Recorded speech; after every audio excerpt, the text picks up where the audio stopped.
पूर्व रक्षा मंत्री जॉर्ज फर्नांडिस का निधन हो गया है। वो रक्षा मंत्री रह चुके थे वाजपेयी सरकार में 1998 से लेकर 2004 तक। 88 साल की उम्र में काफी दिनों से बीमार थे, करीब 5 साल से वो बिस्तर पर थे।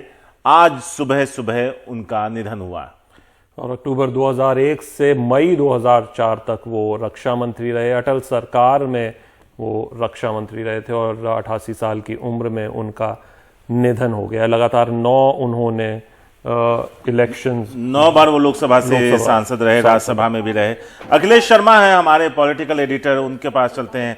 अखिलेश, भले ही वो बहुत दिनों से सक्रिय राजनीति में नहीं थे सेहत की वजह से, लेकिन एक बड़ा नाम जिसने एक दिशा तो दी थी राजनीति को।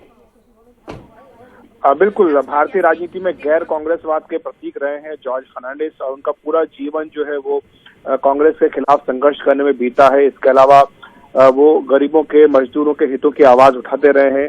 आपको याद होगा कि जो मजदूर आंदोलन हुआ मुंबई में, जो इतनी बड़ी एक स्ट्राइक हुई थी, उसके पीछे उनकी एक बड़ी भूमिका मानी जाती है। आपातकाल के नायक के तौर पर भी वो उभर करके सामने आए, बल्कि आपातकाल के प्रतीक के तौर पर भी जॉर्ज फर्नांडिस उभर करके सामने आए। जो रेलवे स्ट्राइक हुई थी जिसके चलते आपातकाल लगाना पड़ा, एक वजह वो भी थी, उसके पीछे भी उन्हीं की पूरी जो है रणनीति मानी जाती रही है। और जैसा मैंने कहा कि समाजवाद के वो नायक रहे हैं और इसके अलावा समता पार्टी के संस्थापक रहे। जनता दल में उन्होंने बहुत लंबे समय काम किया और ये भी कहा जाता है कि जो बीजेपी का एक तरह का राजनीतिक छुआछूत था, उसको खत्म करने में भी जॉर्ज फर्नांडिस ने एक बड़ी भूमिका निभाई। जब समता पार्टी और बीजेपी का गठबंधन हुआ, उसके बाद ही बीजेपी के नेतृत्व में एक गठबंधन सरकार बनने का रास्ता खुला, तो उसमें भी जॉर्ज फर्नांडिस की एक बड़ी भूमिका रही है।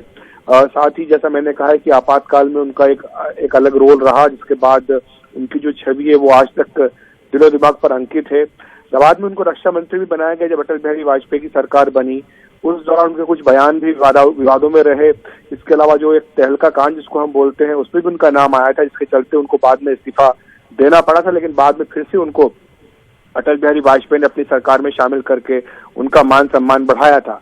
नीतीश कुमार के साथ उनके रिश्ते जो है वो खट्टे मीठे रहे। हालांकि ये बात जरूर है कि जॉर्ज फर्नांडिस, जिनका कोई अपना जनाधार नहीं था बिहार में, नीतीश कुमार उनको हमेशा लोकसभा का टिकट पहले देकर के और बाद में राज्यसभा के जरिए संसद में भेजते रहे। तो ये भी एक दिखाता है कि किस तरह से जॉर्ज फर्नांडिस की जो है अक्रॉस द स्पेक्ट्रम और अक्रॉस द नेशन उनकी एक अपनी एक्सेप्टेबिलिटी थी। ये उनके व्यक्तित्व में जो है वो चाल चांद लगाता है। आपने बिल्कुल सही कहा शारिक, काफी लंबे समय से वो बीमार थे। उनको बल्कि कहें कि वो इस अवस्था में भी नहीं थे कि उन्हें पता हो कि आसपास क्या हो रहा है। काफी लंबे समय से वो जो उनकी पत्नी रही है लैला कबीर, उनके साथ ही उनको रखा गया था और वहीं पर वो रहते थे, लेकिन उनको खुद अपनी स्थिति का भान नहीं था। आज सुबह 6 बजे उन्होंने अंतिम सांस ली है।